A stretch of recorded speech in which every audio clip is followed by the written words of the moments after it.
London feels like a very modern metropolis. But look beyond the traffic and the flashing signs, and you'll find layers upon layers of history. Tonight, we'll learn how a small Roman settlement grew into a sprawling city, home to nearly 9 million people. London has survived invasions, plagues, fires, and even a tornado, to become one of the world's great capital cities. We'll start with a surprising find beneath Trafalgar Square. And from there, we'll follow the city's relentless expansion over the centuries. So just relax and let your mind drift as we explore the sleepy history of London. When you think of London, perhaps you picture Trafalgar Square, bustling with tourists and commuters, double-decker buses and black taxis. This square feels like the very centre of London. And indeed, nearby Charing Cross is the point from which distances from the capital are traditionally measured. As the location of the National Gallery, and with Nelson's column towering over the square, there's also a real sense of history in this part of London. You can imagine that this place has seen it all the changes that have taken place over the centuries. Relatively speaking, most of the architecture in Trafalgar Square isn't that old. The National Gallery was built in the 19th century, as were most of the fountains and monuments. But the area, now known as Trafalgar Square, has been a significant part of London since at least the 13th century. And it's also the site of another hidden history. In the 1950s, during building work in Trafalgar Square, some ancient remains were unearthed. Cave lions, wild ox, hippopotami, and rhinoceroses. These beasts lived in the area during the last interglacial period, approximately 120,000 years ago. It's surreal to imagine that here, where taxis wait at traffic lights, a rhinoceros once roamed. However, the true history of London has to begin with the area's human inhabitants.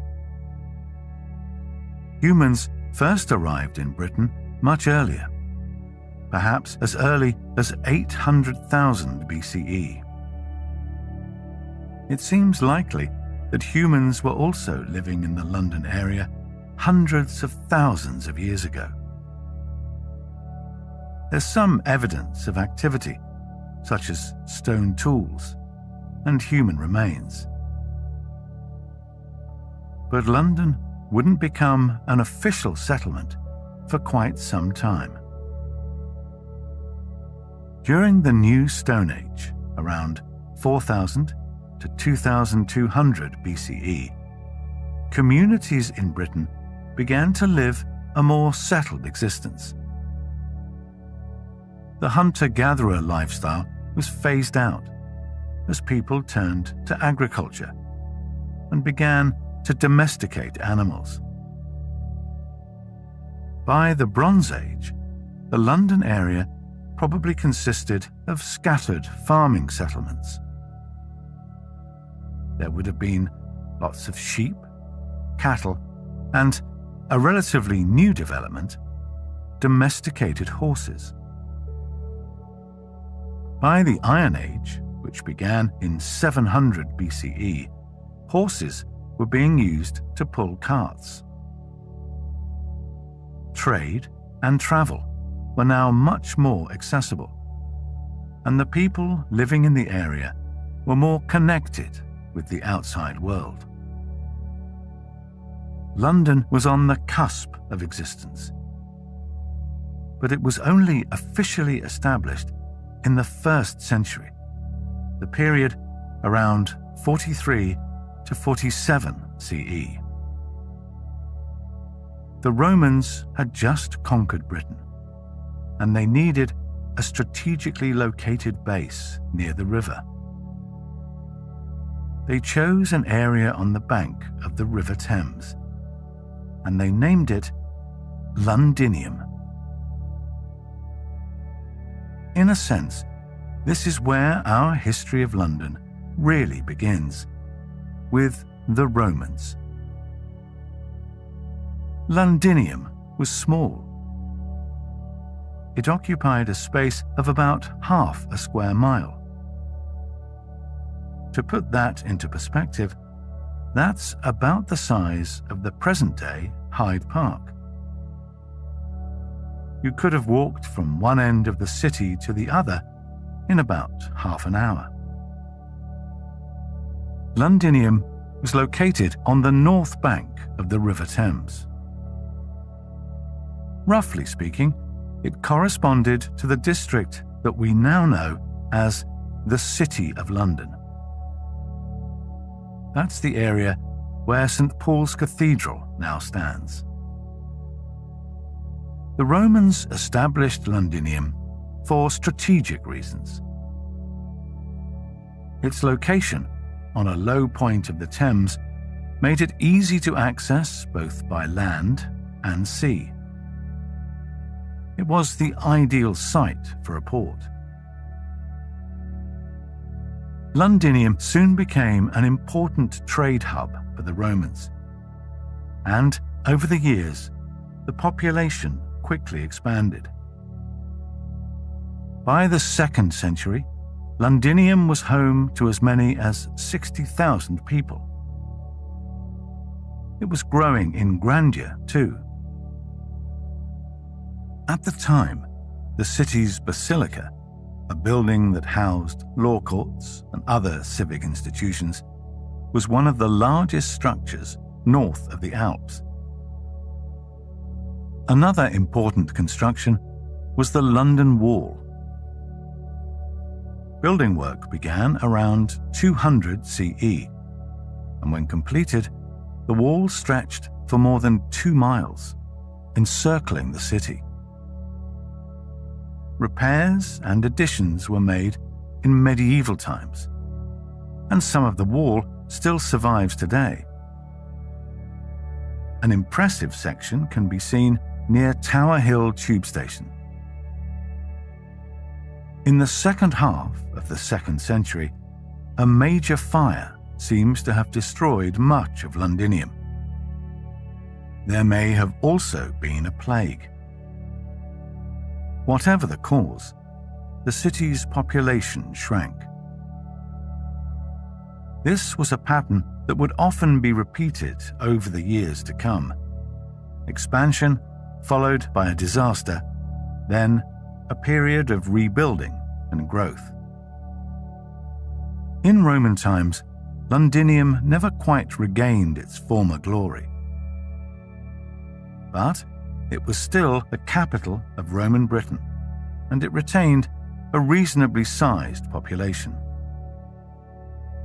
These days, London is known for being an incredibly diverse and cosmopolitan city. And, to some extent, this was also true from the beginning. Londinium was a melting pot.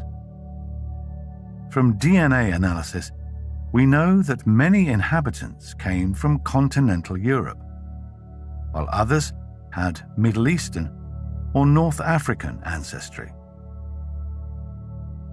Some people would have come to Londinium for work, soldiers, for example, or merchants. Though not everyone got a choice in the matter.